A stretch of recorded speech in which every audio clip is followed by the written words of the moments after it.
على فراديس الجنان آمين آمين يا رب العالمين. والمحترم مدير المعهد أبويا الحبيب علي زين العابدين ابن الحبيب حسن Baharun.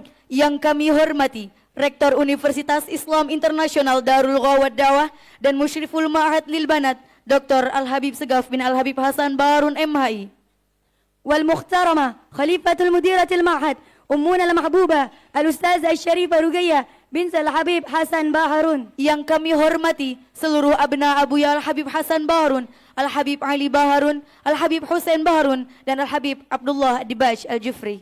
Dan yang kami hormati pendamping tercinta Dr. Al-Habib Segaf Baharun, yaitu Al-Ustazah Al-Syarifah Fauzia bin Yahya. والمحترمات كافة الحبابات والشرائف والأستاذات بمعهد دار اللغة والدعوة. Dan yang kami hormati seluruh sivitas akademika di Universitas Islam Internasional Darul Lugha wad Da'wah. Yang kami banggakan teman-teman KKN 2025 Katalis Dinamis, seluruh mahasiswi Universitas Islam Internasional Darul Lugha wad Da'wah, dan tak lupa juga kepada seluruh santriwati Ma'had Darul Lugha wad Da'wah.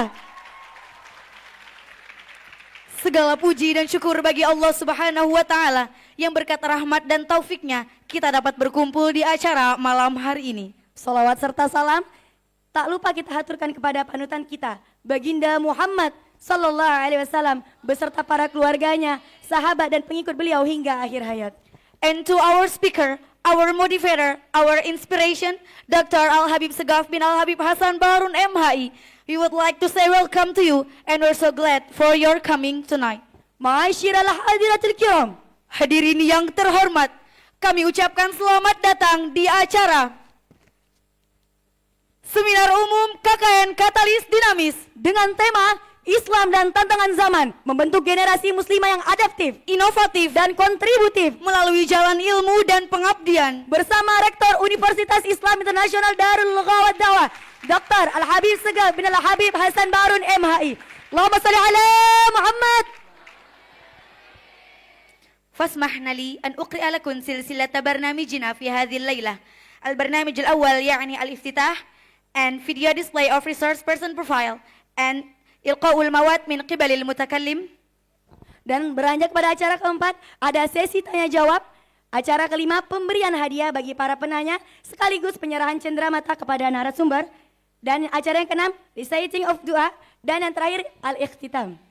فخير من نفتتح لقاءنا بقراءة أم القرآن التي تتشرف بقراءتها أبونا فضيلة الدكتور الحبيب سقاف بن الحبيب حسن باهر MHI. فليتفضل مشكورا مأجورا. الفاتحة اللانية أن الله يجعلنا يا الله من يتصل بالرعايات والعنايات والهدايات والباقيات الصالحات والساتر الأبدية وجعلنا من يحظى بشفاعة النبي ومحبة النبي ورؤية النبي صلى الله عليه وسلم يقدر من في الدنيا قبل الآخرة ويجعلنا ممن وجعلنا إخواننا وأولادنا ذريتنا وطلبتنا وطالباتنا من علماء العاملين والدعاة المخلصين ومن الأغنياء نافعين المسلمين ولا إصابة في يوم الدين محفوظين من جميع الفتن ما ظهر منها ما بطن في الدنيا والدين متخلقين بألسيد المرسلين مستقيمين بطاعة رب العالمين مفتوحين على فترافين فقيم في الدين ولمتسير تأويل معافى سلم جميع الأمراض والأسقام من أمراض قلبية من طال أمر رأس عمله على هذه النية وكل دين صالحة ولا من وصرفنا الصالح. الفاتحة.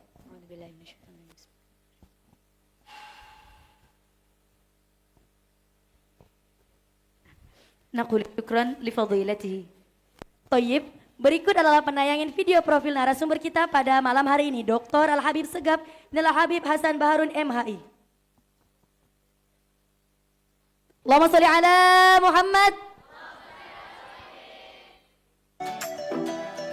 Dr. Kiai Haji Al-Habib Segaf bin Al-Habib Hasan bin Ahmad Baharun MHI. Beliau lahir di Bangil, Pasuruan, Jawa Timur pada tanggal 7 Juni 1974 tepat di hari Jumat. Beliau adalah anak kedua dari Al-Habib Hasan bin Ahmad Baharun, pendiri Pondok Pesantren Darul Lugha wad Da'wah di Dalwa Bangil, Pasuruan, Jawa Timur. Beliau mengawali perjalanan pendidikan dan menamatkan pendidikan dasar hingga menengah di Pondok Pesantren Darul Lugha wad Da'wah.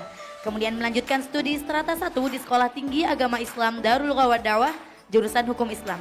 Setelah itu beliau mendalami ilmu agama di Madinah, Arab Saudi selama 4 tahun khususnya dalam bidang fikih, ilmu alat dan tasawuf. Beliau juga menempuh pendidikan strata 2 di Universitas Sunan Giri, Surabaya dan meraih gelar doktor Strata 3 dalam bahasa Arab dari Universitas Islam Negeri Maulana Malik Ibrahim Malang pada 5 September 2018. Beliau adalah pengasuh Pondok Pesantren Darul Lughah Dakwah. Setelah menuntut ilmu, beliau kembali ke Indonesia dan aktif dalam kepengurusan serta pendidikan di Pondok Pesantren Darul Lughah Dakwah. Dan saat ini, beliau menjabat sebagai Rektor Universitas Islam Internasional Darul Lughah Dakwah. Dan berikut beberapa karya tulis beliau. Al-Habib Segaf Baharun telah menulis berbagai buku yang banyak diminati, terutama dalam bidang fikih wanita. Beberapa karyanya di antara lain ada Paduan Mudah, Fikih Muslimah, dan Problematika Haid dan Permasalahan Wanita. Habib Segaf Baharun dikenal sebagai pendakwah yang tak kenal lelah, sering mengisi seminar, acara TV dan radio untuk menyebarkan ilmu Islam, dan dikenal sebagai sosok yang sangat teguh dalam prinsip keilmuan, keagamaan, dan pengabdian kepada umat. Shallallahu ala Nabi Muhammad.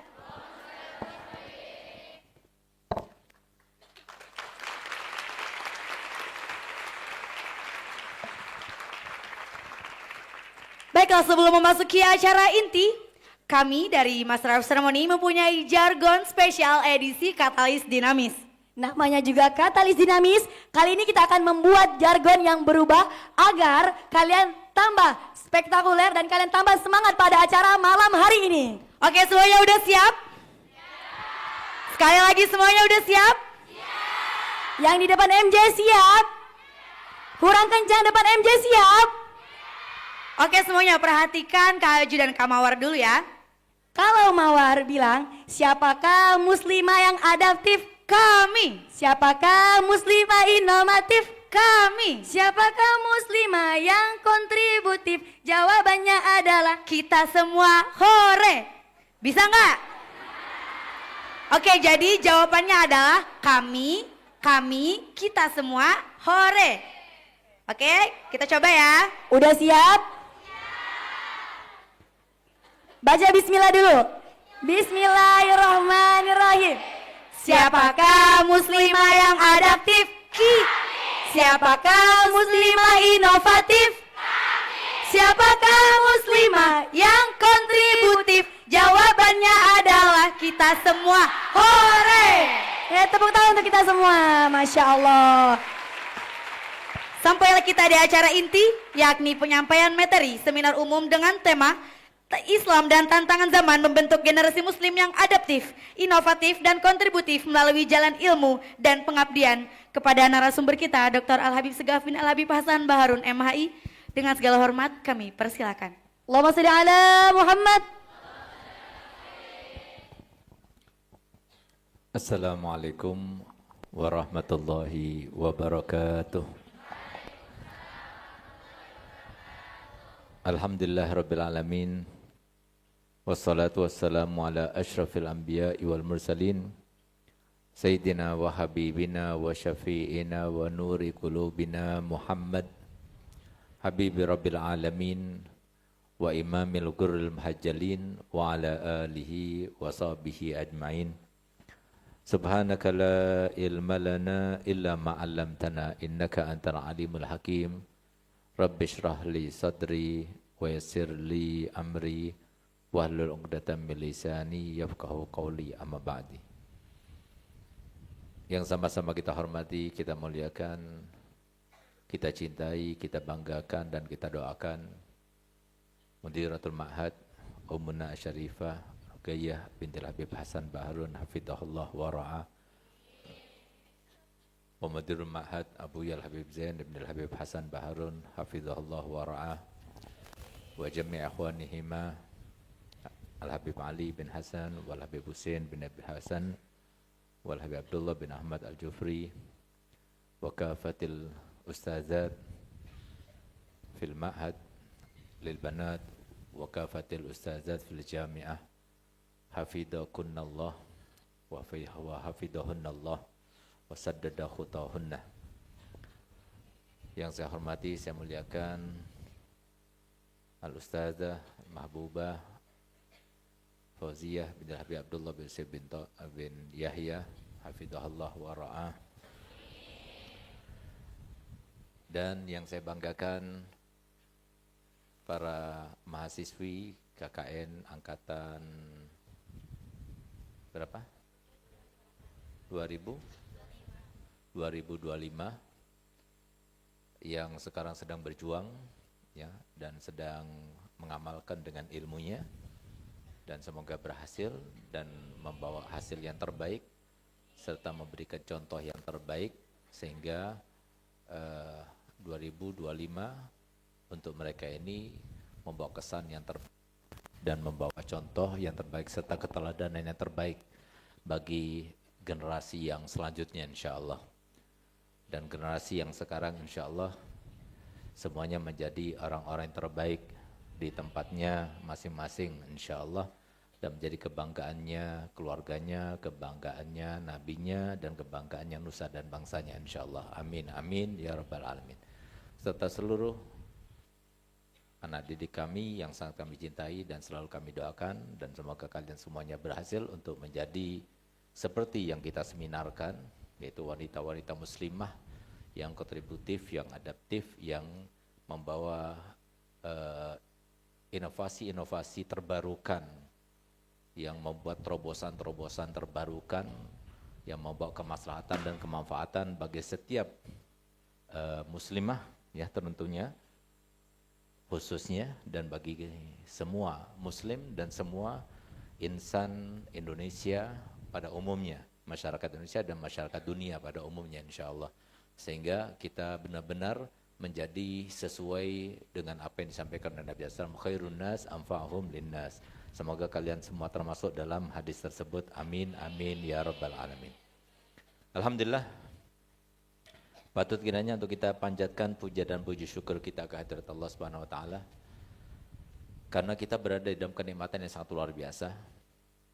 Nikmat iman, nikmat Islam, nikmat sebagai umatnya Nabi, nikmat sehat, nikmat luang, dan nikmat taufik dan hidayah, sehingga pada saat ini di mana banyak orang-orang yang seperti kita dalam keadaan lalai dan menyia-nyiakan waktunya, tapi alhamdulillah pada saat semacam ini kita bisa mengisi waktu kita dengan sesuatu yang bermanfaat untuk kita di masa yang akan datang. Baik itu masa yang akan datang yang singkat ataupun masa yang akan datang yang panjang. Karena ilmu itu bermanfaatnya kita nggak tahu. Bisa jadi manfaatnya sekarang juga, atau 1 jam lagi, atau besok, atau lusa, atau 1 minggu lagi, atau 1 bulan lagi, atau 1 tahun lagi, atau 10 tahun lagi, atau nanti ketika kita di padang mahsyar, atau nanti ketika kita di alam barzah, atau nanti ketika kita di alam akhirat. Tapi yang pasti tidak ada yang seperti ilmu, semuanya manfaat, nggak ada yang tidak bermanfaat, semuanya manfaat. Semoga ilmu yang kita dapatkan ini adalah ilmu yang bermanfaat, sehingga ilmu itu semuanya bermanfaat, baik di dunia maupun di akhirat nanti, begitu pula di alam barzah nanti. Amin amin ya rabbal alamin. Sehingga sesuai dengan doanya Nabi, Allahumma inna nas'aluka min ilmin yanfa, bukan a'udzubika min ilmin la yanfa. Kami memohon kepadamu ya Allah ilmu yang bermanfaat, bukan ilmu yang tidak bermanfaat. Kalau ilmu tidak bermanfaat kami tidak mau gitu. Tapi kami ingin ilmu yang bermanfaat, bukan ilmu yang tidak bermanfaat. Kalau ilmu yang tidak bermanfaat kami tidak mau gitu. Nah, jadi bukan semua kebaikan itu bermanfaat. Kebaikan yang terbaik adalah ilmu. Kalau ada kebaikan yang lebih baik daripada ilmu, maka niscaya Nabi kita Muhammad SAW tidak diperintahkan oleh Allah yang digambarkan hal itu di dalam Al-Quran, di dalam gambaran doa yang diperintahkan oleh Allah di dalam Al-Quran, ditetapkan, dikekalkan, diabadikan, Rabbi zidni ilma. Kalau seumpama ada yang lebih baik daripada ilmu, maka tidak diperintahkan Nabi SAW untuk berdoa dengan doa tersebut. Tapi Nabi SAW hanya diperintahkan dengan satu doa, yaitu Rabbi zidni ilma. Nggak ada yang lainnya, nggak ada yang lainnya. Hanya Rabbi zidni ilma. Tidak ada yang lebih baik di dunia ini melebihi daripada ilmu. Anak, nggak ada yang lebih baik. Istri, nggak ada yang lebih baik. Dunia, nggak ada yang lebih baik. Nggak ada yang lebih baik daripada ilmu. Anak baik, tapi lebih baik lagi ilmu. Suami baik, tapi lebih baik lagi ilmu. Karena suami baik ketika kita hidup. Anak baik ketika kita hidup. Tapi ilmu baik ketika kita hidup, ketika kita masih muda, ketika kita sudah tua, ketika kita masih hidup, ketika kita sudah mati, ketika kita di alam barzakh, ketika kita nanti setelah kita dibangkitkan kembali, ketika nanti setelah kita berada di alam mahsyar, ketika nanti di alam akhirat, semuanya baik. Sehingga pantas kalau Nabi SAW diperintahkan untuk berdoa, Rabbi zidni ilma. Gitu. Nah, oleh karena itu maka di sini Nabi diperintahkan untuk meminta tambahan dalam keilmuan. Tapi di situ Nabi diperintahkan Allah Ta'ala juga untuk berdoa, Allahumma inni a'udzubika min ilmin la yanfa. Jadi ilmu yang diminta dan diperintahkan Allah Ta'ala untuk berdoa kepada Allah Ta'ala supaya tidak diberikan ilmu yang tidak bermanfaat, untuk supaya diberikan Allah Ta'ala supaya ada tambahan ilmu, ternyata ada ilmu yang tidak bermanfaat. Apalagi yang lain-lainnya gitu loh. Jadi bukan semua kebaikan itu berarti bagus. Ada yang tampak di mata kita kebaikan, tapi bisa jadi kebaikan itu enggak bagus. Makanya setiap kita dapat kebaikan apapun, kita diperintahkan oleh Nabi untuk berdoa dengan doanya yang khusus. Masih ingat doa apa itu? Allahumma inni as'aluka. Apa yang Ustaz biasanya doakan? Kalau kalian pengantin, Ustaz doakan dengan doa itu. Allahumma inni as'aluka.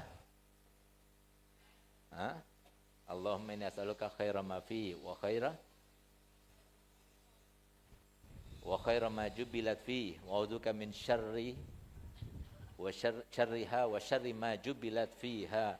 Kalau perempuan, kalau muannas syarriha wa syarri ma jubilat fiha wa a'udzuka min syarriha. Allahumma salli ala khairiha wa khairi ma jubilat fiha wa a'udzuka min syarriha wa syarri ma jubilat fiha wa sallallahu ala sayyidina Muhammadin wa ala alihi wasallam. Alhamdulillah.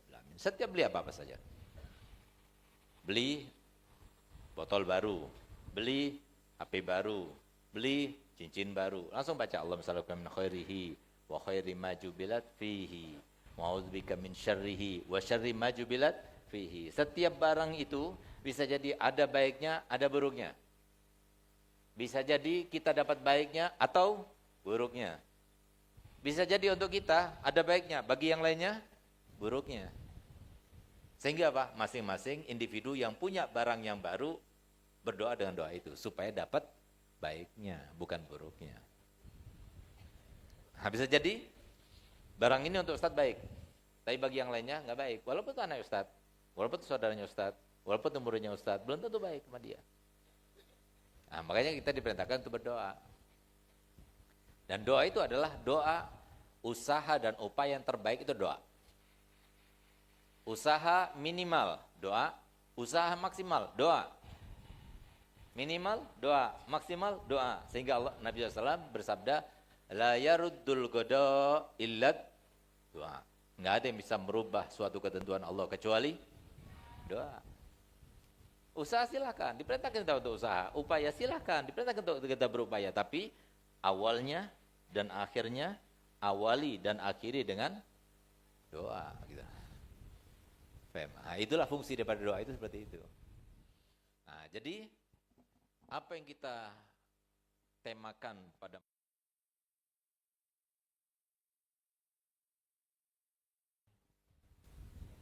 dan apa yang guru-guru kalian terapkan di sini itu dalam rangka yang kalian temakan pada malam ini.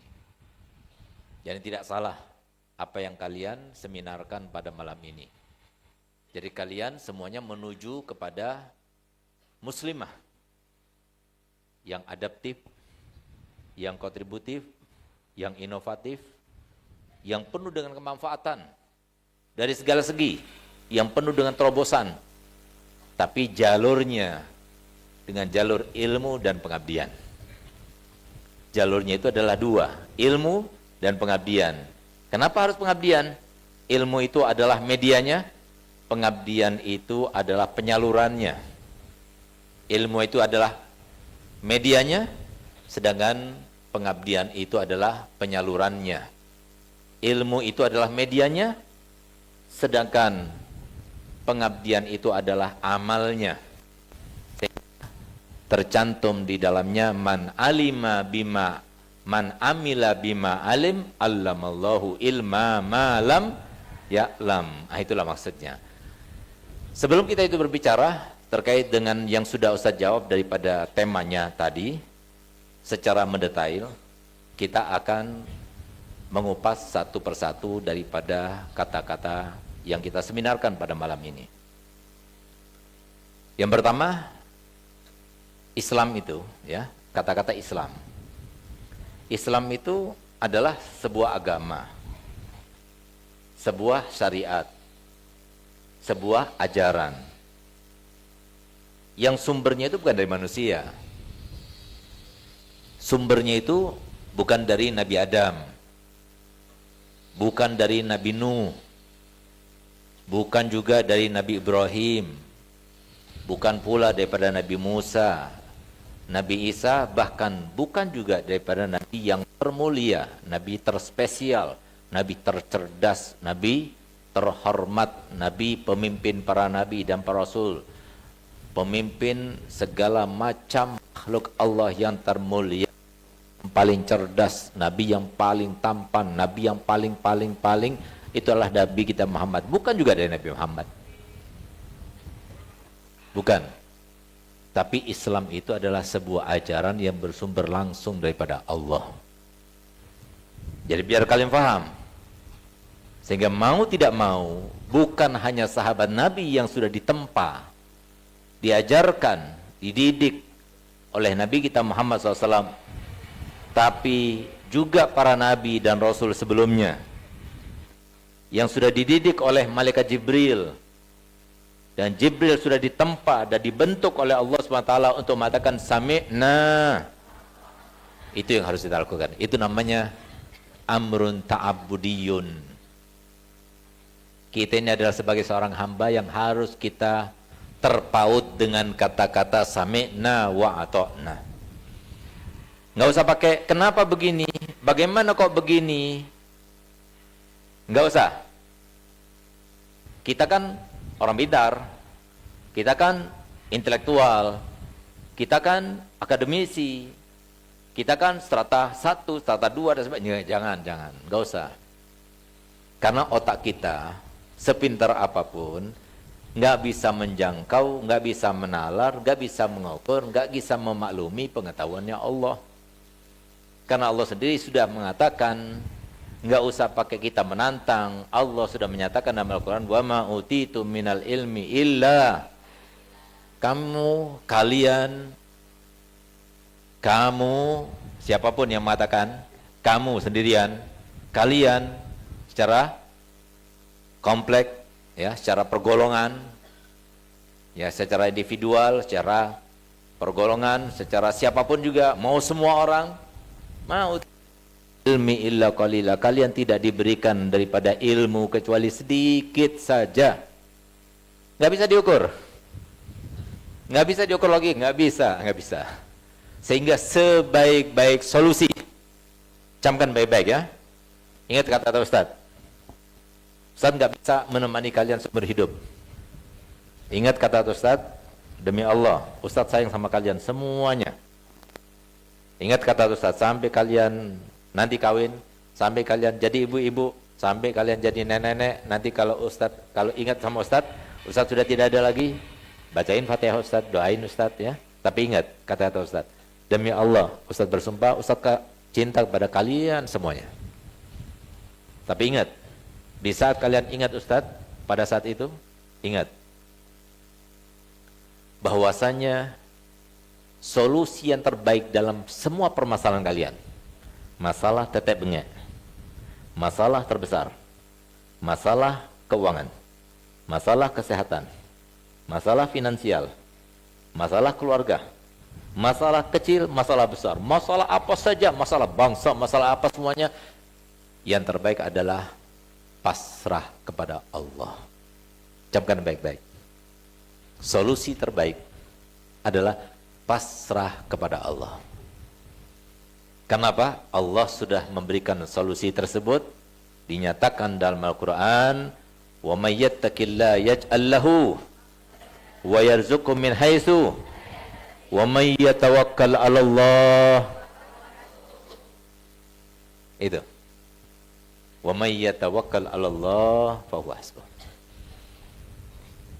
Kalau kalian belum sampai ke batas ini, silakan coba. Pakai media apapun, silakan.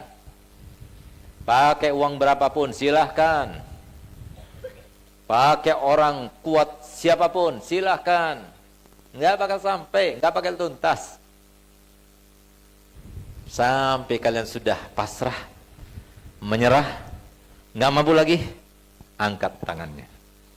Minta sama Allah, tunduk kepada Allah, sujud kepada Allah, menangis kepada Allah. Itu ditunggu sama Allah. Kenapa kok baru sekarang? Kenapa nggak dari dulu-dulu? Ini ditunggu sama Allah. Jangan sombong-sombong, jangan congkak-congkak. Kita ini nggak mampu apa-apa. Kita dari mulai bayi nggak bisa apa-apa. Kok bisa-bisanya kita punya orang tua yang begitu sayang sama kita? Siapa orang tua kita ini, siapa? Orang tua kita ini sudah sibuk dengan dirinya sendiri, urusannya sendiri, dia punya problematika sendiri, dia punya permasalahan sendiri, dia ada masalah sendiri dan sebagainya, dia sakit sendiri. Tapi kok bisa-bisanya dia sayang sama kita? Kenapa? Allah ngasih kasih sayang dalam hatinya. Kok bisa ayah sama ibu itu beda-beda? Ayah kasih sayangnya beda, ibu kasih sayangnya beda. Ibu cerewetnya minta ampun, ayah sayangnya minta ampun sama kita, beda sama ibu. Kenapa kok beda begitu? Karena beda fungsinya. Siapa yang membedakan fungsinya itu? Allah. Coba ayah cuma sama juga seperti ibu cerewet juga, kan sebel kita.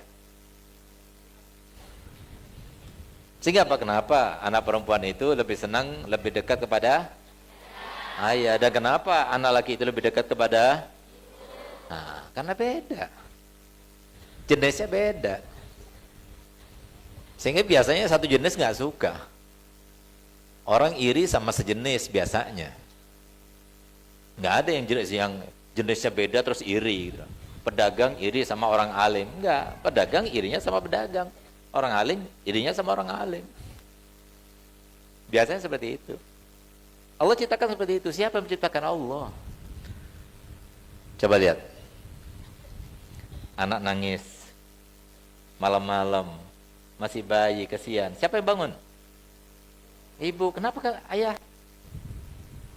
Kenapa? Allah tahu ayah capek, ayah cari nafkah. Biarkan tidur, dia nggak bangun. Tapi begitu ada pintu di rumah, garasi dibuka dan sebagainya, ibunya tidur, si suami yang bangun. Kok bisa? Padahal di samping tidur, dia nggak ada yang bangun, dia nggak bangun. Tapi yang di sana dia bangun. Kok bisa? Allah yang ngatur semuanya. Allah yang ngatur itu semuanya. Ayah seakan sabar dan sebagainya, padahal ibu lebih sabar, tapi dia cerewet. Allah semua yang ngatur itu semuanya. Lihat. Sehingga apa? Kemudian ibu dikasih oleh Allah Ta'ala kasih sayang dari anaknya, dikasih hak untuk berbakti dari anaknya sampai 3 kali lipatnya, melebihi daripada ayah laki-laki ketimbang ibunya. Coba lihat. Kok bisa seperti itu? Allah yang ngatur semuanya. Ini salah satu contoh, lihat bagaimana Islam itu mengatur dari A sampai Z, dari kecil sampai yang besar, dari mulai lahir sampai meninggal semuanya. Ada yang lebih sempurna daripada itu? Nggak ada lebih sempurna. Nggak ada. Kalau kita itu betul-betul mau menjalani kehidupan sesuai dengan ajaran sumber aslinya, belum dicampur adukkan, masih murni. Ajarannya Nabi Muhammad sama seperti ajarannya Nabi Musa, sama seperti ajarannya Nabi Isa, sama seperti ajarannya Nabi Nuh, sama seperti ajarannya Nabi Ibrahim, sama seperti ajarannya Nabi Nahud, Nabi Lut, Nabi, semua sama. Karena sumbernya sama. Tapi kemudian dirubah-rubah sesuai dengan hawa nafsu mereka. Makanya perlu ada Nabi lagi, perlu Nabi Rasul lagi dan sebagainya. Kenapa sudah dirubah-rubah ini? Nggak murni. Yang paling lama ya syariatnya Nabi Muhammad sampai sekarang 1500 tahun. Ya semoga sampai 1500 tahun. Sudah hampir 1500 tahun gitu. Nah, oleh karena itu maka di sini jadi Islam ini adalah sebuah ajaran yang sangat indah, yakin itu. Yang dibuat bukan oleh Nabi Muhammad. Karena yang membuat adalah Allah, Jangan pernah kalian punya pikiran bahwasanya Islam itu ada kelemahan. Gak ada kelemahan sama sekali. Pastikan. Itu Islam. Itu kalimat pertama. Yang akan membentuk kalian. Percayalah, yakinlah. Sehingga Imam As-Sahabi Al-Jalil, orang terbaik kedua setelah Nabi kita Muhammad SAW. Siapa dia? Siapa dia? Orang terbaik kedua setelah Nabi, setelah Sayyidina Abu Bakar. Siapa? Sayyidina Umar bin Khattab. Orang ketiga berarti kalau sama nabinya. Orang kedua setelah Nabi. Jadi berarti orang Sayyidina Umar bin Khattab. Orang pertama setelah Nabi berarti Sayyidina Abu Bakar. Orang keduanya Sayyidina Umar bin Khattab, khalifah kedua. Sayyidina Umar bin Khattab, apa kata beliau? Nahnu qaumun a'azzanallah bil Islam, faman talabal izzata bi ghairi Islam azallahullah. Kami adalah satu kaum yang kami mulia karena agama Islam. Maka barang siapa yang mencari kemuliaan bukan melalui Islam, dia akan dihinakan oleh Allah Ta'ala. Mau tidak mau itu akan terlaksana. Karena apa? Yang punya dunia siapa? Yang punya langit siapa? Yang menentukan sebuah ketentuan siapa? Yang punya angin siapa? Yang punya laut siapa? Yang punya kekayaan siapa? Yang punya kekuatan siapa? Yang punya kemiskinan dan kekayaan siapa? Semuanya Allah. Siapa yang mau menantang Allah? Siapa? Kalau Allah sudah memberikan suatu wabah seperti corona kemarin, siapa bisa menentang? Gak ada yang bisa menentang. Mau negara siapa? Di power siapa? Gak ada yang bisa. Itu loh maksudnya Sayyidina Umar bin Khattab mengatakan gitu. Pastikan anak-anakku sekalian, Islam nih yang dibawa oleh Nabi Muhammad yang sekarang alhamdulillah berada di dalam lubuk hati kita. Dan semoga tetap berada di dalam diri kita sampai kita meninggal dunia nanti. Jangan pernah kita lepas. Ya ayyuhallazina amanu taqullaha haqqa tuqatih wa la tamutunna illa wa antum. Jaga baik-baik keislaman kita. Ya, jaga baik-baik keislaman kita. Islam yang semacam itu bukan Nabi Muhammad yang membawanya. Nabi Muhammad hanya menyampaikannya. Sumbernya adalah Allah Subhanahu wa Ta'ala.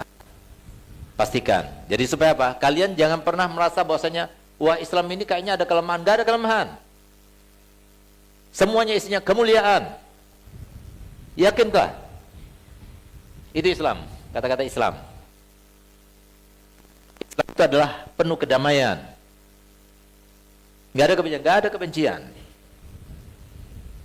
Islam yang mengajarkan Ustaz itu tidak benci pada siapapun juga. Islam yang dibawa oleh Nabi Muhammad itu. Islam yang mengajarkan Ustaz untuk tidak merasa lebih baik dari satu orang pun. Islam. Islam yang mengajarkan Ustaz untuk merasa kasih sayang kepada siapapun juga. Yang muslim, yang non muslim semua harus kasih sayangi. Yang manusia, yang binatang harus kasih sayangi. Islam. Semuanya Islam. Nah, itu Islam yang membentuk. Kalian akan dibentuk menjadi seorang muslimah. Siapa muslimah? Muslimah itu adalah sosok. Kata-kata kedua, muslimah adalah sosok. Siapa sosok? Kalian tuh. Abu Yahya Hasan dengan niat yang baik. Abu Yahya Maliki sebagai seorang musyrif, seorang maha guru daripada Abu Yahya Hasan, dan anak-anaknya Abu Yahya Hasan semuanya murid daripada Abu Yahya Said Muhammad Maliki rahimahumullah. Memerintahkan Abu Yahya Hasan untuk mendirikan pondok pesantren Darul Dakwah. Abu Yahya Said Muhammad Maliki nggak ada niat kecuali ingin menggembirakan Nabi Muhammad.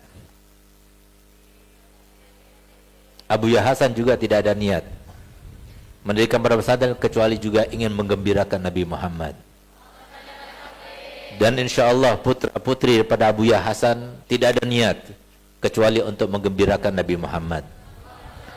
Dan semoga insya Allah penerus daripada putra-putri Abu Yahya Habib Hasan insya Allah juga niatnya menggembirakan Nabi Muhammad. Begitu pula semuanya anak keturunan daripada anak cucu Abu Habib Hasan dan Hubabah Khadijah binti Habib Muhammad Ridwan, semuanya juga tidak punya keinginan kecuali untuk menggembirakan Nabi Muhammad. Di dalam memperjuangkan pondok pesantren Darul Dakwah tidak ada niat kecuali itu saja. Sehingga kami oleh Abu Hasan dan Hubabah Khadijah ditanamkan pertama kali untuk berkeyakinan dunia tidak akan kemana-mana. Itu pertama kali ditanamkan dalam diri kita. Jangan khawatir kepada dunia. Artinya apa? Nggak usah dikejar. Nggak kemana-mana. Bukan sebuah orientasi. Bukan sebuah tujuan. Bukan sebuah maksud. Tidak. Tapi tujuan kita adalah Allah dan Rasulnya. Dengan landasan man kana hammuhullah la yahammuhu kullu syai'. Barang siapa yang pikirannya hanya Allah dan Rasulnya, maka tidak ada yang menjadikan sesuatu apapun yang membuat dia sibuk. Tapi sesuatu itu yang dipikirkannya itu dimudahkan sama Allah Ta'ala. Tapi sebaliknya, man kana hammuhu ghairullah yahummuhu kullu syai'. Barang siapa yang pikirannya bukan Allah, maka akan menyibukkannya, menyumpekkannya segala sesuatu. Urusan kecil, sumpak urusan besar, sumpak urusan sehat, sumpak urusan dunia, sumpak urusan semuanya sumpak. Tapi kalau urusannya Allah, maka urusan semuanya dimudahkan oleh Allah Ta'ala. Semoga kalian bisa melaksanakan itu. Nah, itu yang ditanamkan oleh Abu ya. Artinya apa? Sebagaimana hadis yang diriwayatkan oleh Imam Bukhari, bahwasanya seseorang itu ketika berumur 120 hari sudah Allah tetapkan. Hari ini berapa rezekinya, besok berapa rezekinya, lusa berapa rezekinya, tahun sekian berapa rezekinya, bulan sekian berapa rezekinya, sampai mati berapa rezekinya, sudah ada. Sehingga Nabi SAW di dalam hadisnya bersabda, nafasa ruhul amin fi rawi, telah berbisik ruhul amin, malaikat Jibril, fi rawi, di dalam telingaku. Apa katanya? An la tamuta nafsun. Seorang manusia itu tidak akan meninggal dunia kecuali hatta tastakmila rizqahu wa tastawfiya ajala. Sampai orang itu benar-benar mati, tidak akan mati kecuali sampai benar-benar tuntas ajal yang telah Allah tentukan dan tuntas rezeki yang sudah Allah tentukan, baru dia akan mati. Jadi kalau Allah tentukan kamu punya mobil, punya mobil. Nggak punya mobil, nggak punya mobil. Kalau rezeki kamu hari ini dapat sekian-sekian, jadi jangan khawatir. Karena kita punya Allah, zat yang maha profesional. Jadi jangan khawatir. Yang menanggung itu adalah Allah, zat yang maha profesional. Kenapa kamu bingung? Kalau semua kamu itu berada di rumah atau di istana Merdeka, yang di situ ada Bapak Presiden kita, Bapak Prabowo, kamu merasa takut nggak bisa makan siang, pagi, malam? Kenapa? Terjamin. Kamu takut terganggu keamanan kamu, takut ada preman, takut ada penjahat, takut ada maling. Enggak, kenapa? Karena ada terjamin, keamanan terjamin, fasilitas terjamin, semuanya terjamin. Ini baru Bapak Presiden, bagaimana dengan Allah jaminannya? Itu yang pertama kali ditanamkan. Jadi jangan khawatir. Jangan khawatir. Enjoy saja, jalan kayak air. Kita lihat ini nggak perlu, biasa aja kita dapat, ya alhamdulillah, nggak perlu biasa, karena apa yang sudah tentukan sama Allah Ta'ala, ya kita terima kasih, tapi nggak usah kita sampai ke bawah, kelewatan, kebablasan, nggak usah, biasa saja. Nah, jadi yang diinginkan oleh Abu Ya dengan pondok pesantren ini adalah membangun jiwa sosok seorang muslimah. Kalau seumpama bisa membangun seorang atau sosok seorang mukminah, itu luar biasa. Muslimah saja luar biasa, apalagi mukminah. Siapa muslimah? Muslimah itu adalah Nabi SAW menjelaskannya dalam hadisnya, al-muslimu man salimal muslimuna min lisanihi wa yadihi. Siapa muslim? Muslim itu adalah yang semua kaum muslimin, semua ya, semua kaum muslimin selamat daripada kejahatan lidahnya dan kejahatan tangannya, tanpa terkecuali. Enggak kerabatnya, nggak tetangganya, nggak orang dekatnya, nggak orang jauhnya, semuanya selamat daripada kejahatan lidahnya, kejahatan tangannya. Itu muslim, baru muslim.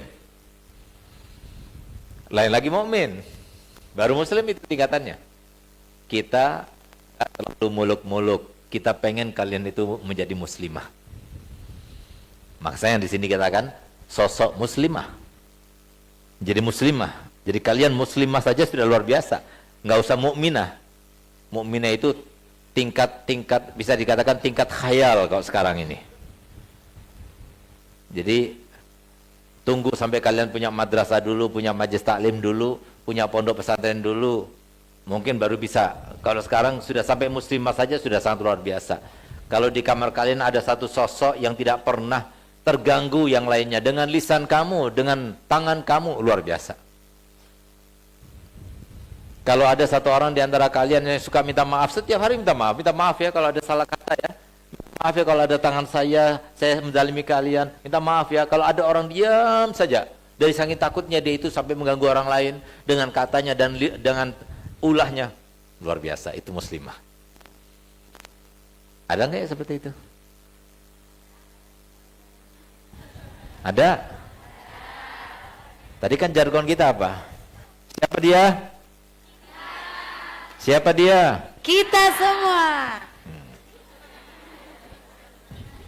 Siapa yang suka bully? Siapa yang suka menzalimi? Gak ada. Siapa yang suka bohong? Gak ada. Siapa yang suka melotot? Hah? Anak? Jangan dibantu nggak ada Ustaz di sini, nggak ada lagi, nggak ada, setannya lagi jauh sekarang. Makanya kan dulu ingat ya, ada pekan-pekan mujahadah dulu. Sekarang kalian nggak pernah minta karena takut.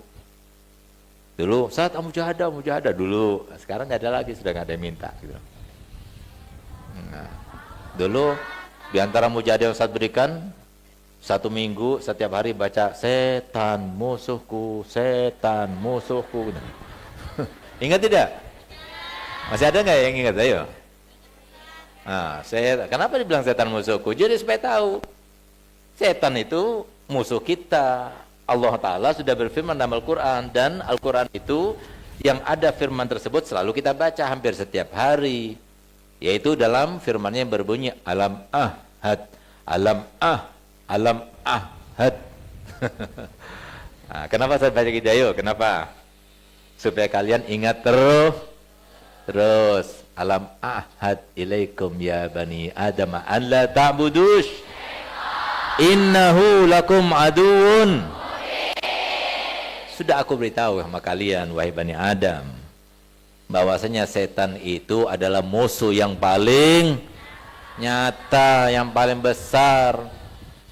Nah, makanya saya diingetin setan musuhku, gitu.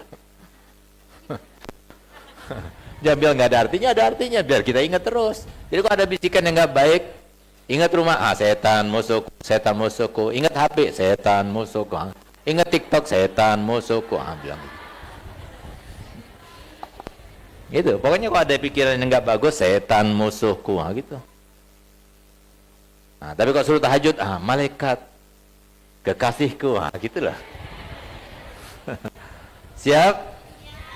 Siapa musuhku? Siapa kekasihku? Jadi kalau lihat malaikat, sebelah kanan malaikat. Kalau lihat setan, sebelah kiri. Tapi jangan lihat sebelah kirinya itu setan, jangan. Nah, jadi ingat ya. Nah, jadi ternyata Ustadz katakan begitu supaya kalian benar-benar paham. Setan itu bukan berada di negeri hayalan. Setan itu ada di dalam negeri kenyataan. Cuma nggak kelihatan. Setan itu jalan di dalam jalannya darah. Nginepnya di Sini nih, sini. Di mana ini namanya? Di ujung hidung sini, nih. Makanya kita disunahkan untuk jadi istinsyak supaya dia pergi. Nggak senang sama air dia, nggak pernah mandi. Makanya nggak suka mandi itu temennya Makanya Rasulullah bilang an-nadhafatu minal. Nah, setan itu nggak suka mandi. Kalau malaikat senang mandi, bersih-bersih. Jadi kalau ada setan, ada tuh orang tapi kotor, kayak setan itu namanya. Tapi jangan sudon, gitu loh. Ngerti? Jadi yang bersih-bersih itu biasanya malaikat. Itu bersih. Walaupun keduanya tidak bisa dilihat, tapi nanti di akhirat kita sebaliknya, mereka tidak bisa melihat kita bisa melihat mereka nanti di padang mahsyar. Kita nggak bisa melihat jin sekarang kan, tapi nanti di padang mahsyar kita bisa melihatnya. Tapi nggak ada lagi takut. Kenapa? Karena keadaan lebih menakutkan daripada wajah mereka dan bentuk mereka yang sangat menakutkan. Keadaan pada saat itu lebih menakutkan daripada wajah dan bentuk mereka yang menakutkan kita. Sekarang keadaan tidak menakutkan, tapi bentuk mereka menakutkan kita. Tapi nanti di padang mahsyar keadaan itu lebih menegangkan, lebih menakutkan daripada bentuk mereka. Jadi sekarang yang harus kita lakukan, bentuk diri kalian dulu. Perjalanan ini harus dimulai dari diri kita sendiri. Perjalanan ini harus dimulai dari diri kita sendiri. Sosok ini harus kita bersihkan dulu. Dengan kita mengendalikannya, membebaskannya, memerdekakannya daripada godaan hawa nafsu dan bisikan setan. Kalau sudah terbebaskan daripada keduanya itu, apa itu musuhnya? Godaan hawa nafsu, cinta dunia, godaan setan. Ini 4 ini. Kalau sudah kita terbebaskan dari ini, jadilah kita seorang muslimah.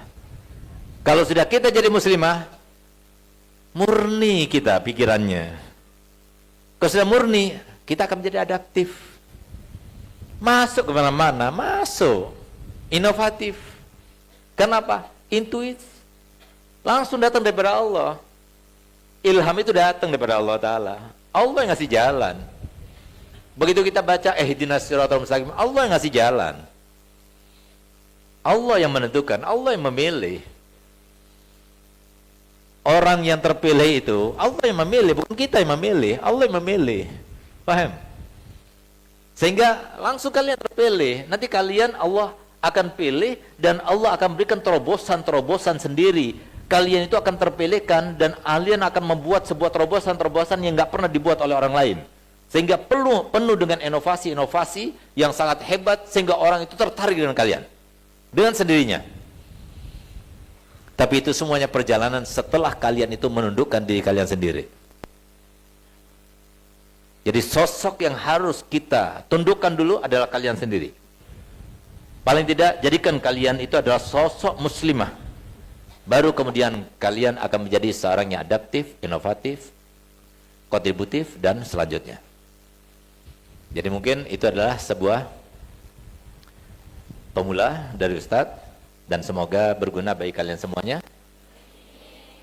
Dan semoga apa yang Ustadz sampaikan ini betul-betul membangun jiwa kalian, membangun inspirasi kalian, dan Ustadz berharap kalian itu betul-betul menjadi insan yang beriman dan bertakwa, yang betul-betul bermanfaat bagi nusa dan bangsa, dan betul-betul menjadi panjang tangannya Nabi kita Muhammad SAW di dalam berdakwah, dan menjadi seorang wanita yang betul-betul berkontribusi bukan hanya bagi kalangan wanita, bahkan bagi kalangan semua.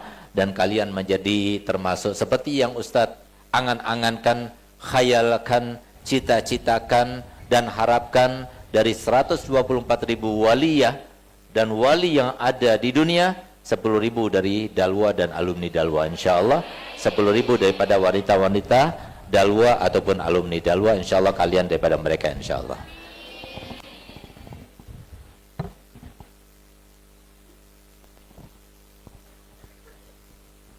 Syukran li fadilatih.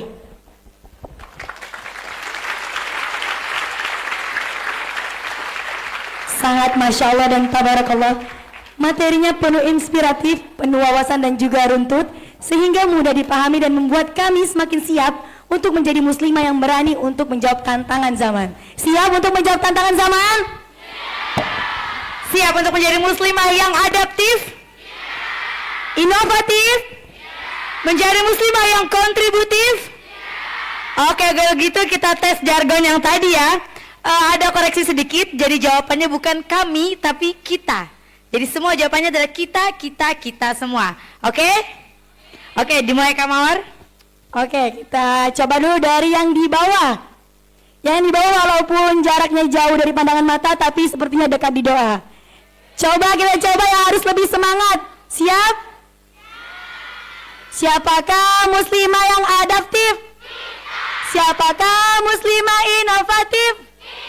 Siapakah muslimah yang kontributif? Jawabannya adalah Oke, sekarang kita coba yang di musola. Jangan kalah soalnya sama yang di depan MJ. Yang di Maidan juga ikut ya. Oke, siapakah muslimah yang adaptif? Siapakah muslimah inovatif? Siapakah muslimah yang kontributif? Jawabannya adalah Oke, tepuk tangan yang meriah untuk kita semua. Baiklah, sekarang kami beri kesempatan kepada 3 audiens, 1 dari kakak tingkat, 1 dari KKN dan BEM Katalis Dinamis, dan 1 dari adik tingkat. Bagi 3 audien yang ingin bertanya untuk mengangkat tangan.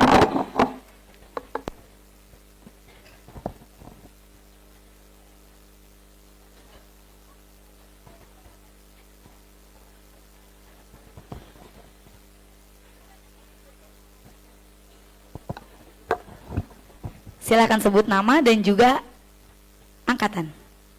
Bismillahirrahmanirrahim. Assalamualaikum warahmatullahi wabarakatuh. Nama Ana Najwa bin Syahab dari Angkatan Salatur Rahman.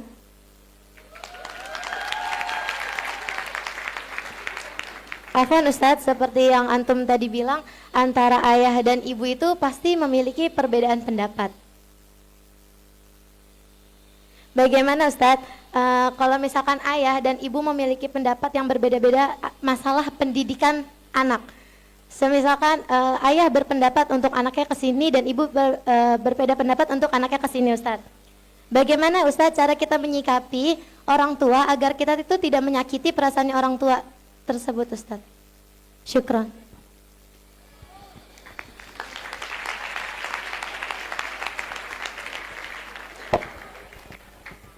Baiklah, pertanyaan kedua dari BEM dan KKN Katalis Dinamis.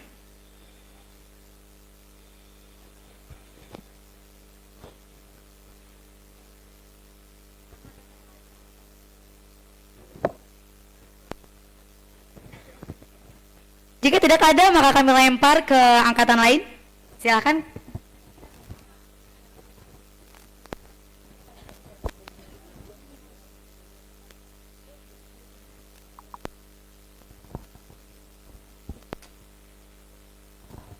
Sallallahu ala Nabi Muhammad.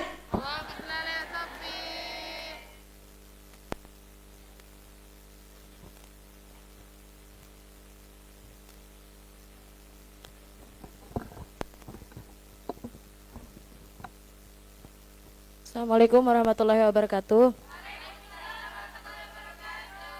Ismi Rodato Jana, Afwan Ustadz.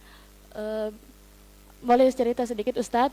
Di zaman sekarang kan dengan tantangan zaman yang sekarang, dengan zaman yang sekarang banyak tersebar tentang ajaran-ajaran Islam di medsos-medsos seperti TikTok atau Instagram Ustadz. Dan kadang Ustadz, ajaran Islam yang tersebar di medsos itu Ustadz tidak sesuai dengan ajaran kita Ahlussunnah wal Jamaah. Nah, dan banyak Ustadz para pemuda-pemuda yang baru berhijrah itu yang hanya mengandalkan belajarnya lewat medsos saja Ustadz, tanpa belajar langsung dengan guru di majelis taklim atau di pesantren Ustadz.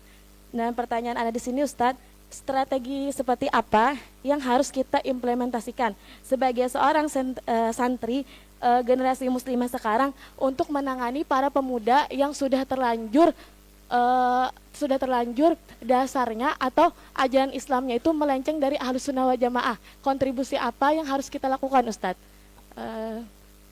Demikian Ustadz. Wassalamualaikum warahmatullahi wabarakatuh.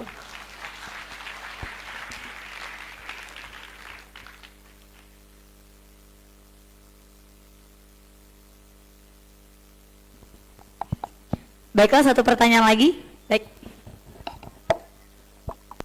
Sebut nama dan angkatan. Bismillahirrahmanirrahim. Assalamualaikum warahmatullahi wabarakatuh. Perkenalkan, nama saya Niswa Syafiko dari semester 4, Prodi Manajemen Pendidikan Islam. Afwan Ustadz, tadi kan Ustadz bilang Allah itu kan memerintahkan Nabi Muhammad agar meminta doa Robbi zidni ilman.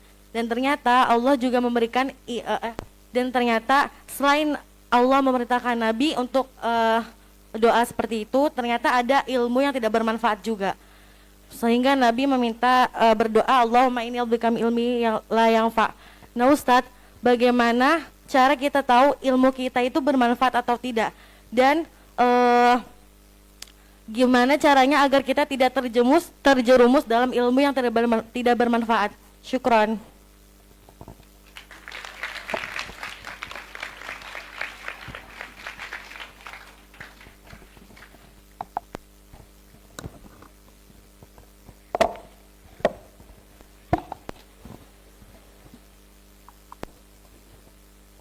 Ya, pertanyaannya semuanya bagus ya, yang mewakili semuanya.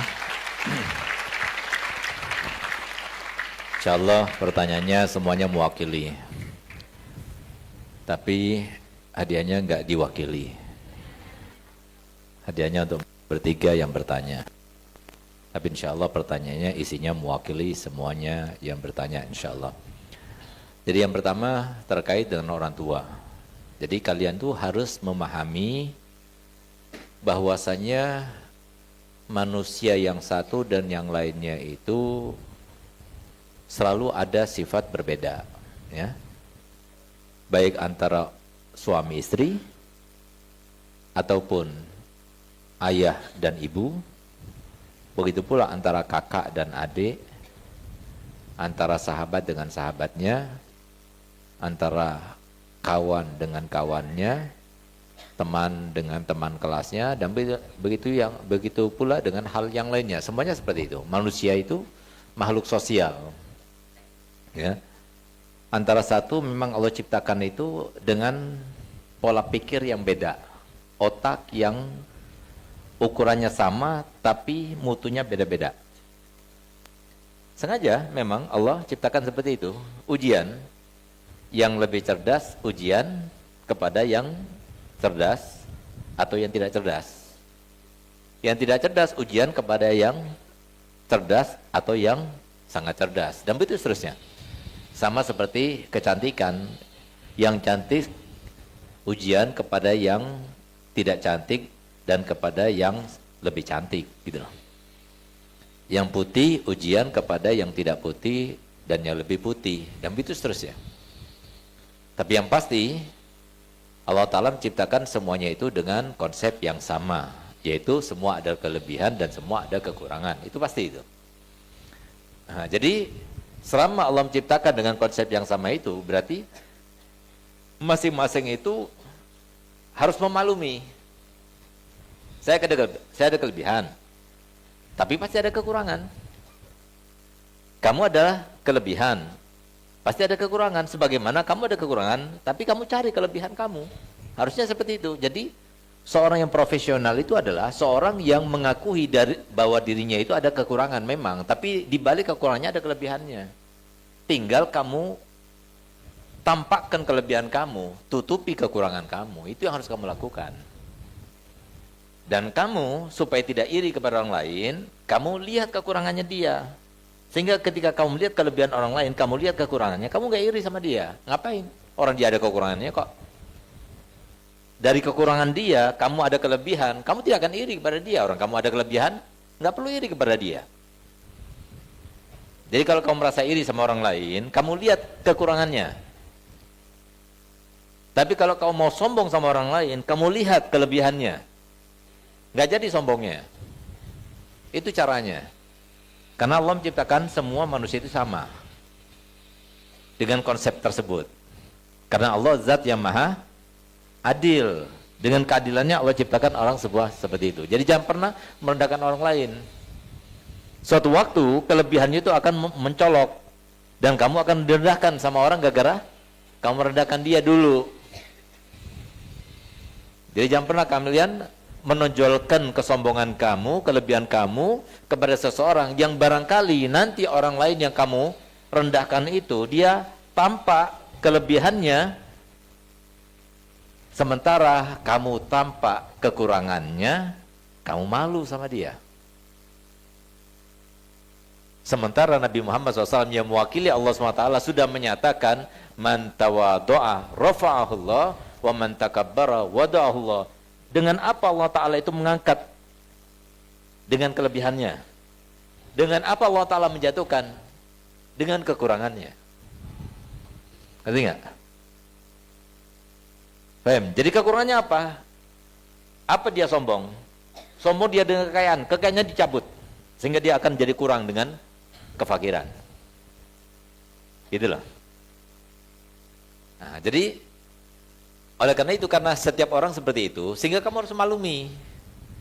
Jadi kamu jangan khawatir dan kamu jangan merasa alergi dengan ketidaksamaan, ketidaksetaraan, ketidaksepahaman. Biasa saja. Kamu kalau nggak seperti itu, kamu nggak bisa jadi pemimpin, kamu nggak bisa. Kamu harus siap ketika kamu itu berpendapat, kamu ditolak pendapat kamu. Biasa saja itu. Jangan kamu alergi, biasa aja.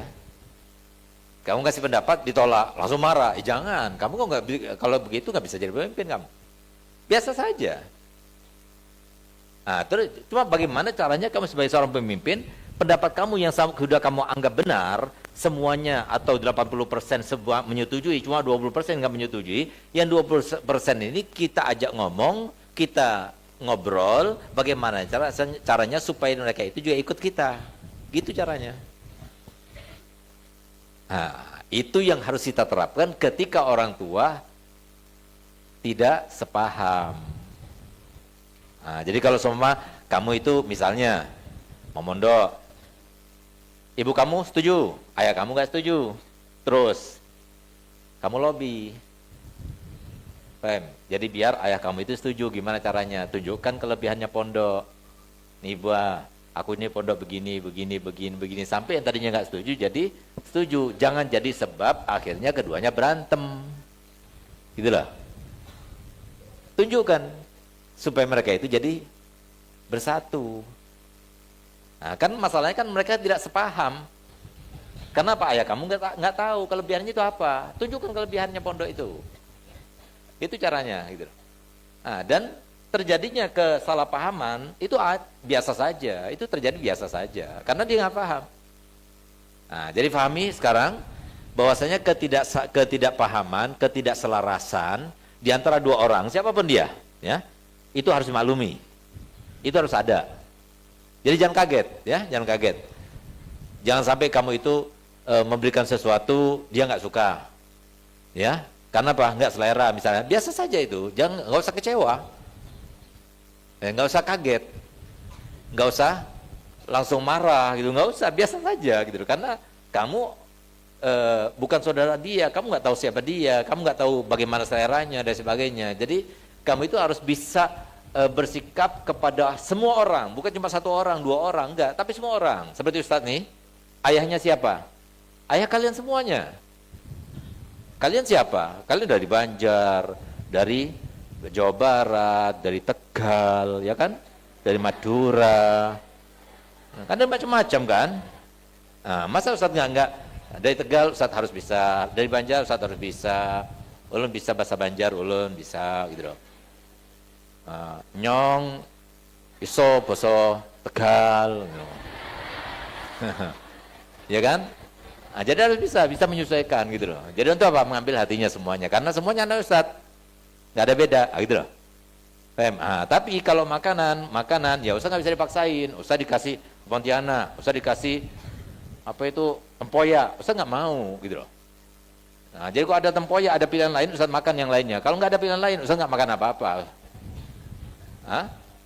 Kalau empoknya Ustaz doyan, kalau tempoyaknya Ustaz nggak doyan gitu. Ngerti nggak? Itu salah satu contoh. Karena apa? Karena Ustaz nggak biasa makan tempoyak. Ustaz pergi ke Jakarta, Ustaz dikasih ketoprak, Ustaz makan. Tapi kalau Ustaz dikasih yang dia makan, apa itu yang marah-marah? Jengkol. Ustaz nggak mau gitu loh. Karena Ustaz nggak makan jengkol gitu loh. Atau apalagi itu yang bumbu-bumbu itu apa namanya? Bumbu apa itu yang bumbunya itu?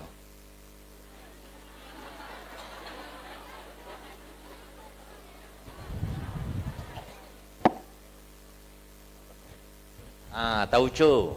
Itu Ustaz nggak suka gitu loh. Ustaz suka. Ustaz kasih petis. Senang Ustaz karena Ustaz senang Madura, orang Madura gitu loh, senang. Tapi jangan pernah merendahkan petis. Merendahkan petis tapi suka terasi. Orang makan petis ya, cuci tangan, nggak pakai sabun bersih. Pakai terasi walaupun pakai sabun tetap aja bau. Jadi yang nggak suka petis tapi masih suka terasi, jangan nyele, jangan suka menghina petis. Kecuali nggak suka terasi nggak apa-apa gitu. Nah, biasanya nggak suka petis sekali coba seneng dia sama petis gitu. Pokoknya jangan menghina makanan. Kalau senang dengan makanan, makan. Kalau nggak senang, ya dilewatkan saja. Nggak usah dicaci, nggak usah dihina. Jadi Ustadz nggak makan tempoyak, karena Ustadz nggak biasa. Ustadz nggak makan tauco, karena Ustadz nggak biasa. Ustadz nggak makan, apalagi tadi? Jengkol, karena Ustadz nggak biasa. Gitu. Ustadz nggak pernah makan. Gitu. Jadi nggak biasa aja. Gitu. Tapi kalau Ustadz nggak biasa, ya udah biasa. Tapi jangan dimakan di depan Ustadz makannya, gitu aja. Gitu. Paham? Jadi jangan dihina, jangan ini lewat saja. Sama seperti Nabi ketika dibawa biawa, kata Nabi makan aja. Bukan haram, tapi kami tidak pernah biasa memakannya di tempat kami, gitu loh. Paham? Tapi tetap saja duduk bersama-sama, makan bersama-sama. Tapi makanan nggak harus dipaksakan. Karena apa? Selera tidak bisa dipaksakan. Lain rumput, lain belalang. Jadi rumputnya lain ladang, lain apa itu? Lain ladang, lain belalangnya. Iya. Jadi nggak bisa dipaksakan kalau selera, gitu loh maksudnya. Nah, jadi artinya apa? Semuanya sama. Tapi perbedaan kita harus bisa menyikapinya. Jadi berbeda itu biasa. Tapi berpecah belah karena perbedaan nggak boleh. Persatuan harus disongsong tinggi. Perbedaan nggak jadi masalah. Tapi persatuan, perpaduan harus tetap berlaku. Apalagi antara kita alma mater, apalagi antara kita sesama muslim, apalagi antara kita sesama nusa dan bangsa, tetap kita harus bersatu. NKRI RI harus tetap bersatu, harga mati. Jadi tetap seperti itu. Tapi kalau perbedaan nggak jadi masalah, berbeda partai nggak jadi masalah, tapi tetap kita bersatu. Berbeda mazhab nggak jadi masalah, tapi tetap kita bersatu. Ya, ngerti? Jadi cara menyikapi perbedaan seperti itu. Ada yang mau kunut, nggak mau kunut, nggak jadi masalah. Mau maulid, nggak mau maulid, nggak jadi masalah. Yang penting jangan sampai saling mencaci maki, apalagi sampai saling mengkafirkan, jangan. Sesama muslim jangan, gitu ya. Terus kemudian yang kedua, masalah apa? Strategi apa yang harus kita aplikasikan dalam menghadapi aliran yang melenceng dari Ahlussunnah wal Jamaah? Iya. Jadi sebetulnya begini ya. Kalau boleh Ustadz berikan hadis Nabi, di mana hadis Nabi itu adalah sebuah ungkapan dan wasiat dari Nabi, bukan dari Ustadz, yang diriwayatkan oleh Imam Muslim, ya. Di mana itu di antara hadis-hadis Nabi yang terakhir yang disampaikan oleh Nabi. di mana Nabi SAW bersabda, innama ana mru'un makbud yushiku an ya'ti rasul rabbi fa ujibu. Aku ini adalah manusia biasa. Mungkin sebentar lagi akan datang utusan Tuhan yang datang ingin menjemput nyawaku dan aku iakan panggilannya, jemputannya.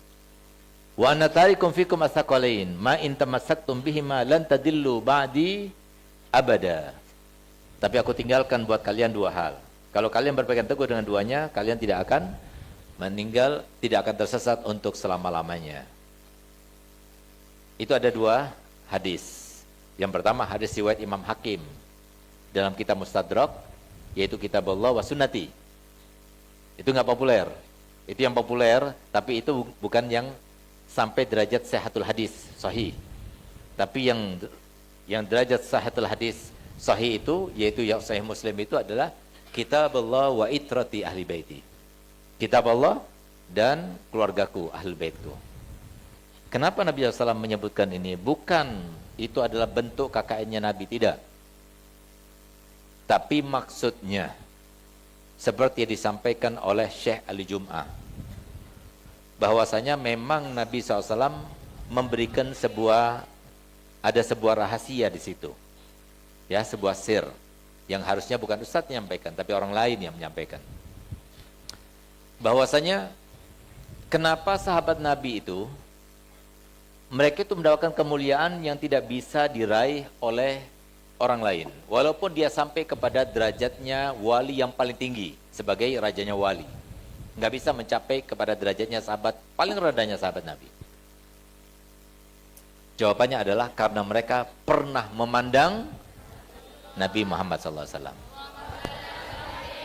Nah, itulah rahasianya. Sehingga Syekh Ali Jum'ah beliau mengatakan bahwasanya sampai sekarang perhatiannya Nabi, kemuliaannya Nabi sampai kepada umatnya melalui dua golongan. Yang pertama para ulama yang bersambung sanad keilmuannya kepada Nabi Muhammad. Artinya apa? Sanad keilmuannya itu dia belajar dari guru, gurunya ke guru, gurunya ke guru sampai kepada Nabi Muhammad. Dan yang kedua zuriat Nabi yang bersambung nasabnya kepada ayahnya, ayahnya kepada ayahnya sampai kepada Nabi Muhammad. Rahasianya juga satu. Apa itu? Terletak kepada pandangan. Kenapa? Karena seorang zuriyah Nabi itu kan dia itu anaknya seorang ayah. Setiap anak kan pernah lihat ayahnya. Ayahnya pernah lihat lagi pada ayahnya. Ayahnya pernah lihat lagi pada ayahnya, dan begitu seterusnya. Kalau seumpama ada ayahnya meninggal waktu dia itu kecil, lahir, ayahnya sudah meninggal, bukankah dia pernah lihat ibunya? Dan ibunya pernah lihat suaminya kan? Sehingga apa? Pandangannya tidak pernah putus kepada pandangan ayah sampai kepada Nabi Muhammad SAW. Sehingga mereka adalah mereka yang tidak pernah terputus daripada pandangan Nabi Muhammad SAW. Itu yang pertama. Yang kedua para ulama yang sanad keilmuannya langsung bersambung kepada Nabi Muhammad SAW juga seperti itu. Pandangannya nggak pernah terputus daripada Nabi Muhammad SAW. Nah, itulah maksud di sini. Kekuatan pandangan itulah yang mengawal dan membawa suatu sir daripada Nabi kita Muhammad SAW yang membawa keselamatan. Nah, oleh karenanya, jadi kalau kita melihat yang di situ ada mahabbah kepada Ahlul Bait, dari situ ada Ahlul Bait, maka insya Allah di situ ada keselamatan. Dan disitulah yang disebut dengan as-sawadul a'dham, Ahlus Sunnah wal Jamaah. Jadi Ahlus Sunnah wal Jamaah tidak bisa dipisahkan antara Ahlul Bait dengan sahabat Nabi. Jadi bukan Ahlul Bait saja, tapi sahabat Nabi, Ahlul Bait situ, sahabat Nabi di situ. Nah, itulah as-sawadul a'dham. Insya Allah kalau kita masih bergabung di situ, insya Allah kita termasuk yang selamat. Nah, dan kalau sudah kita berpegang teguh dengan as-sawadul a'dham, insya Allah kita selamat. Nah, oleh karenanya jangan sembarangan kita menukil, jangan sembarangan kita menge-share, jangan sembarangan kita langsung mendengarkan hanya secuil-secuil video-video, karena barangkali kita termasuk yang kosong daripada pengetahuan, kita tidak punya perbandingan, sehingga apapun yang kita dengarkan langsung menempati tempat yang kosong itu bahayanya. Ketika kita mendapatkan diri kita seperti itu, langsung apa yang kita dengarkan itu menjadi ilmu yang menempati tempat yang kosong itu. Ketika sudah menempati tempat yang kosong itu, ilmu yang pertama kali yang menempati. Itu sulit untuk dihilangkan dari tempat yang kosong itu. Itu berbahayanya. Makanya Nabi SAW bersabda, al ilmu dinun, fanduru amman ta'khudhu dinakum. Ilmu itu adalah agama. Hati-hati, jangan sembarangan kamu ambil ilmu itu. Lihat siapa yang berbicara, siapa yang menyampaikan, sumbernya dari mana. Kamu lihat dulu. Jangan sembarangan kamu tinggal mendengar, mengambil, menukil, jangan gampang-gampang. Lihat dulu siapa dia. Nah, semoga kalian termasuk yang belajar daripada orangnya yang tepat, yang bersumber daripada Al-Quran dan hadis Nabi Muhammad SAW, yang tidak mengajarkan cacian, makian, benci kepada orang lain, merasa lebih baik daripada orang lain, atau menguntungkan dan merasa golongannya lebih benar, tidak. Tapi yang rahmatan lil alamin, rahmat kepada semua, nggak ada beda-bedakan semuanya, cinta kepada semua, tidak mengumbar kebencian, rahmat kepada semuanya, tidak merasa lebih baik pada semuanya. Nah, itulah ajaran yang pasti daripada Nabi kita Muhammad SAW. Jadi ingat, ajaran yang pasti daripada Ahlul Bait, ajaran Nabi SAW, ajaran para habaib itu adalah jangan pernah merasa lebih baik dari satu orang pun, jangan pernah benci kepada siapapun, harus rahmat kepada siapapun, dan harus kita menjadi yang terbaik dalam keluarga kita. Itulah PR dalam kehidupan kita. Kalau kita berhasil melaksanakannya dan menerapkannya ke dalam kehidupan kita, maka kita insya Allah menjadi insan yang terbaik sesuai dengan firman Allah Ta'ala, allazi khalaqal mauta wal hayata liyabluwakum ayyukum ahsanu amala, insyaallah. Yang ketiga, bagaimana cara kita membedakan ilmu yang bermanfaat dan ilmu yang tidak bermanfaat, dan bagaimana agar kita jauh dari ilmu yang tidak bermanfaat? ya, jadi ilmu yang bermanfaat dan ilmu yang tidak bermanfaat mudah sekali. Jadi ilmu yang bermanfaat itu tampak dengan khosyahnya, pengamalannya, rasa takutnya kepada Allah, pengamalannya. Jadi lihat bagaimana rasa takutnya, lihat bagaimana dia mengamalkan dengan ilmunya. Kalau dia itu rasa takutnya, waroknya kepada Allah Ta'ala, tampak pada dirinya, mengamalkan kepada ilmunya, bagaimana dia kepada gurunya yang mengajarinya, dia ingat kepada gurunya, dia takut kepada Allah SWT, tampak kepada di dalam perlakuannya, di dalam kesehariannya, berarti dia adalah orang yang mempunyai ilmu yang bermanfaat. Tapi kalau seumpama dia itu dalam kesehariannya tidak menampakkan seorang yang punya ilmu, bukan seorang santri dan sebagainya, berarti jangan suudon, tapi bisa jadi gitu. Tapi jangan suudon, karena bisa jadi dia itu ditampakkan Allah Ta'ala seperti itu sebagai ujian buat kita. Tapi jangan suudon, tapi di antara tanda-tandanya seperti itu. Ala kulli hal, jangan kita urusi orang lain, tapi urusi kita sendiri. Ini cuma pertanda yang perlu kita tampilkan untuk membandingkan ilmu kita bermanfaat apa tidak, bukan untuk orang lain. Kalau kita sudah bisa mendapatkan diri kita lebih takut kepada Allah, mengamalkan dengan ilmu yang sudah kita fahami, berarti ilmu kita manfaat. Tapi kalau seumpama ternyata ilmu yang kita dapatkan kita tidak amalkan dan tidak mewariskan ketakutan kepada Allah, bisa jadi ilmu yang kita dapatkan bukan ilmu yang bermanfaat, yang perlu untuk kita mengevaluasi, kita taubat kepada Allah, beristighfar kepada Allah, dan kita kembali kepada jalan yang benar dengan kita introspeksi diri dan memohon kepada Allah Ta'ala supaya ilmu yang telah kita dapatkan dirubah oleh Allah Ta'ala menjadi ilmu yang bermanfaat. Nah, itu saja ya, semoga kita termasuk yang mendapatkan ilmu yang bermanfaat, dan ilmu yang kita dapatkan ilmu yang diridhai oleh Allah Ta'ala, yang membawa kejayaan, kebaikan, kebahagiaan bagi kita di dunia sampai di akhirat nanti insyaallah. Amin ya rabbal alamin. Naqulu syukran li fadilatikum jami'an. Pertanyaan yang kritis dari para penanya dan jawaban yang luar biasa dari narasumber kita. Mari kita berikan tepuk tangan yang meriah. Maka untuk mengapresiasi itu, kami persilahkan kepada para penanya untuk maju ke depan untuk menerima hadiah yang akan diberikan oleh narasumber kita, Dr. Al-Habib Segaf bin Al-Habib Hasan Baharun.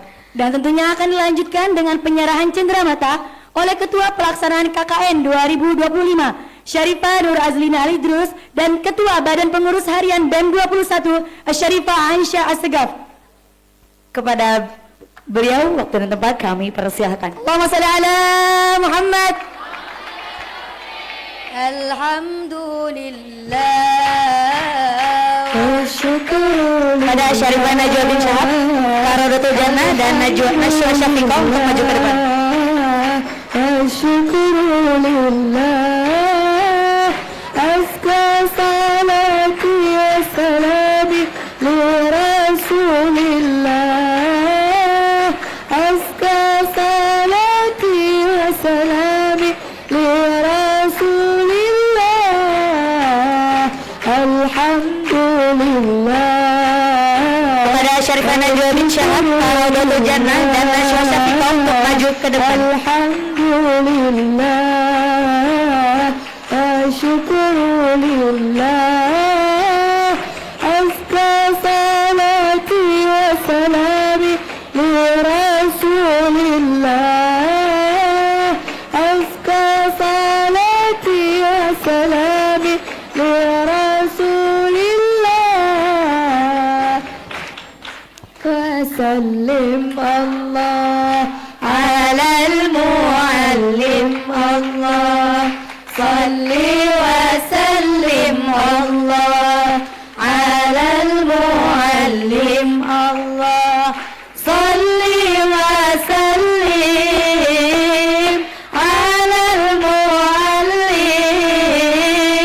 Ahmad Muhammad ya Sidi khairul bariyah, Ahmad Muhammad ya Sidi khairul bariyah, alhamdulillah. Allahumma sholli ala Muhammad. Alhamdulillah. Dan sampailah kita di